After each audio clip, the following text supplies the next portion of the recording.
Hello guys! Hello Sagittarius! Welcome dito sa aking channel. Kapalaran 888. Welcome! Alamin natin kung anong messages, vibration, gabay, energy para sa inyong lahat. Ito ay para sa lahat ng mga Sagittarius friends natin na nanonood. Okay, so ito ay weekly tarot guys. Kumuha tayo dito ng 4 cards, Sagittarius.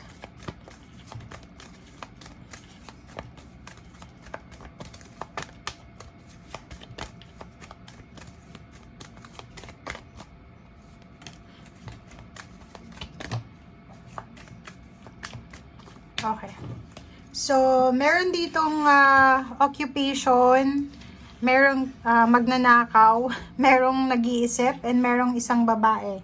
So, sinasabi ng baraha sa'yo dito, Sagittarius, na mag-iingat ka sa posibleng magnanakaw kasi pwede kang manakawan sa linggong ito, or pwede kang ma-scam, or pwede kang maloko, or pwede kang masalisihan. Okay? So, comment down below if manakawan kayo or nanakawan na kayo for the past few days. So, comment down below tayo dito, guys. Okay. Mayroon ditong occupation 437. Sobrang busy yung iba sa inyo dyan. So, may Sagittarius ditong sobrang busy. Sobrang busy kayo ngayon. And nakafocus kayo sa trabaho. May iba na nag-overtime. May iba na nagtatrabaho sa umaga, sa gabi. And yung iba naman sa inyo dyan ay busy din sa relationship. Nag-iisip yung iba, like yung gustong manligaw or nililigawan. So, nag-iisip kayo. Ang palagi nyong iniisip is yung karelasyon nyo. So, kung nasa long distance relationship, ganun din. And sinasabi ng baraha sa'yo dito na may isang Sagittarius na medyo may edad na nag-iisip siya kung mag-aasawa pa ba siya or mag-i-stay lang siya as single. Okay, thank you.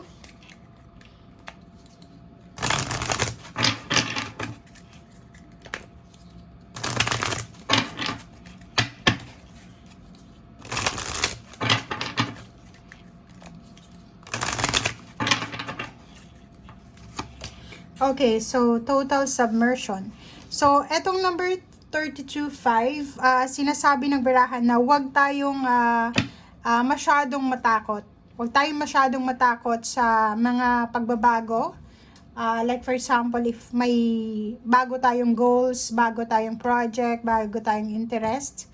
And yun, ibigay mo lang yung 100%, 101% na focus mo sa pagbabagong gusto mong simulan. And makukuha mo kung ano yung para sa'yo. So, sinasabi ng baraha dito sa Sagittarius na iwasan mo yung overthinking, iwasan mo din yung takot. Kasi may iba sa inyo dito na Sagittarius, sobrang motivated, determinado sa kung ano yung gusto nila. But ang problema is hindi kayo masyadong focus. Kasi natatakot, may mga fear. So, sinasabi ng baraha na kung ibibigay mo yung 101% mo na focus dito, energy, makukuha mo kung ano yung gusto mo. Makukuha mo lahat ng minamanifest mo. And iwasan mo din yung self-pity, yung hindi ka naniniwala sa kakayahan mo, and yung takot. Okay? Kasi yung takot, useless yan. Yung overthinking, useless din. So, kailangan mo daw na harapin kung ano yung kinakatakutan mo. 5 of Cups. May iba sa inyo dito na parang makakaramdam ng panghihinayang. May manghihinayang sa inyo dyan sa nawala sa inyo. It's either nawala ng trabaho or nawala ng tiwala, ng relationship, nawala ng pera dahil nanakawan, nawala ng pangarap or kung ano man to. Comment down below. Okay, 6 of Pentacles. Sinasabi ng baraha sa'yo dito na posibleng ikaw ay nangangailangan ng pera. Posibleng ikaw ay naghahanap ka ng pwedeng susuporta sa'yo, parang ganon. Sinasabi ng baraha sa'yo dito na may magbabalik sa buhay mo. So, babalik yung pwedeng gusto mong bumalik sa dati mong trabaho, gusto mong balikan yung dati mong relationship, or sinasabi ng baraha sa'yo dito na gusto mong bumalik yung suporta sa'yo ng mga tao, or gusto mong bumalik yung tiwala sa'yo. Judgment card, may kailangan kang gawin na desisyon. Kasi nandito yung judgment. So, ibig sabihin, isang decision making ang posibleng gagawin mo na pwedeng magpabago ng iyong buhay. Pwedeng magbigay sa'yo ng progress and pwedeng magbigay sa'yo ng contentment, lalo na sa usaping relationship. Mag-iingat ka rin kasi may mga tao sa paligid mo na parang binibigyan kanila ng point of view, advices, or kung ano pa man, na pwedeng sila ay hindi sila makakatulong sa kung ano yung meron ka sa ngayon. And Ten of Wands, sinasabi ng baraha sa'yo dito, obligations, trials, duties, responsibilities. Sobrang busy ka. Magiging sobrang busy ka sa linggong ito kasi yun yung focus mo matapos yung lahat ng obligasyon mo, matapos yung ginagawa mo, matapos yung utang mo, and makuha mo kung ano yung para sa'yo. And Five of Wands, mag-iingat ka rin kasi may mga taong parang nagbibigay sa'yo ng mga advices, negative advices or kano pa man, and pwede kang makakuha ng kaaway sa linggong ito. Pwede kang makakuha ng kadiskusyon, pwede kang makakuha ng kaaway, ng kasamaan ng loob. So, yun ang kailangan mong iwasan.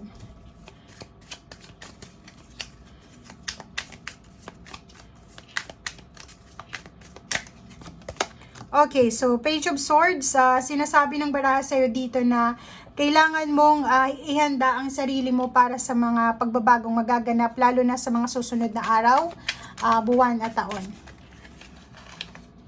Okay, next is, meron tayo ditong Ten of Swords. May mga issues from the past tayo dito, like mga pain and heartaches na kailangan mo nang i-let go. Seven of Pentacles in the Moon, naka-reverse na sila. So, kung ano man tong hinihintay mo, ay posibleng dumating na to as soon as possible. So, useless talaga yung sobrang pag-aalala, pag-iisip, yung sobrang takot na nararamdaman natin. Okay? Okay, so meron tayong Two of Wands.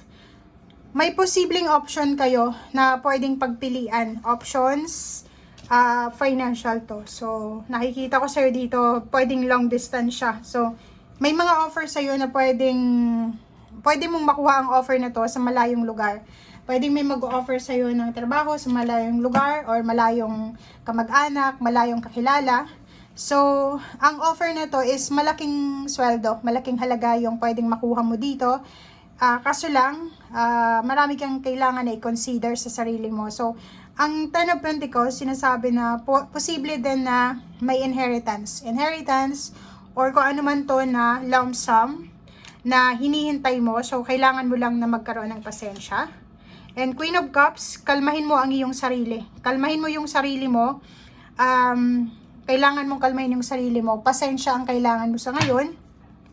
Lalo kung naghihintay ka. Lalo kung naghihintay tayo ng offer ng work, naghihintay tayo ng relationship, naghihintay tayo ng offer ng kasal, or kung ano man itong hinihintay mo, kailangan mo ng sobrang pasensya and then kalma sa iyong sarili. Para hindi ka magkaroon ng kaaway, magkaroon ka ng kalma sa sarili mo, peaceful yung mind mo, na tama yung mindset mo. Okay? Thank you guys. Bye!